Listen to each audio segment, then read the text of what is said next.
Oke Sekarang guys. kita lanjutkan dengan tutorial belah durian. Dua hal yang perlu dipersiapkan.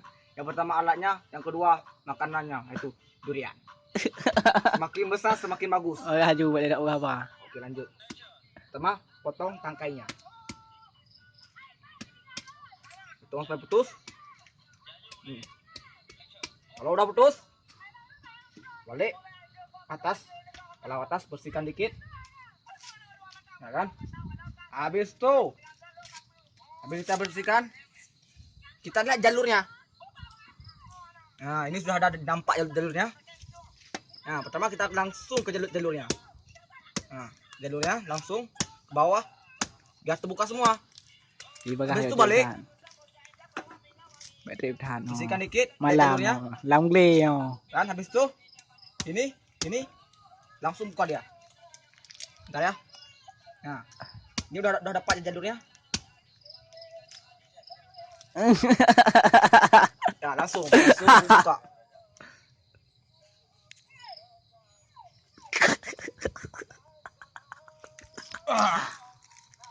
Makan. Ya. Ya,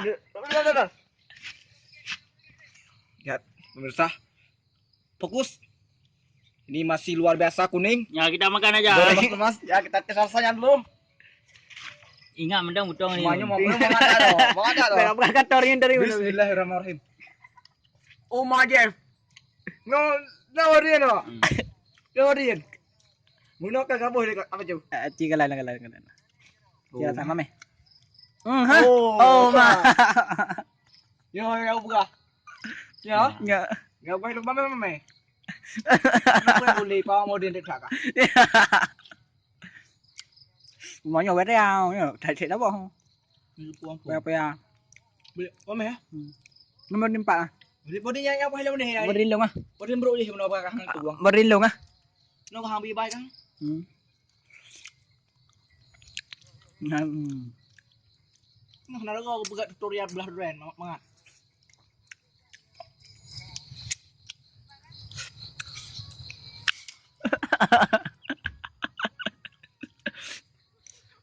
Buka lagi ya. Itu bersihkan dulu, habiskan. Yang tersisa membazir. Al mubaziru bukan setan.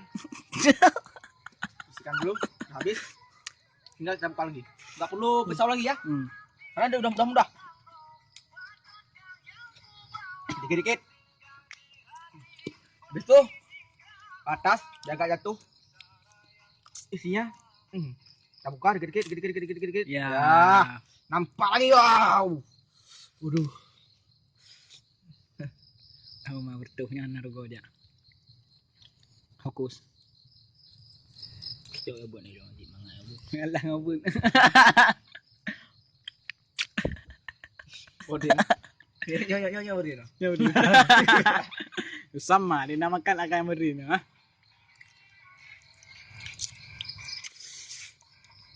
Kalau awak baju boleh.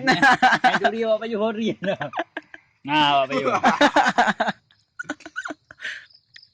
Lupa. Mudah. Kok balik bodoh. Akhirnya dulu udah berapa? Apply itu, Bu. Ada gua tak. Dum tengah lain, Bu.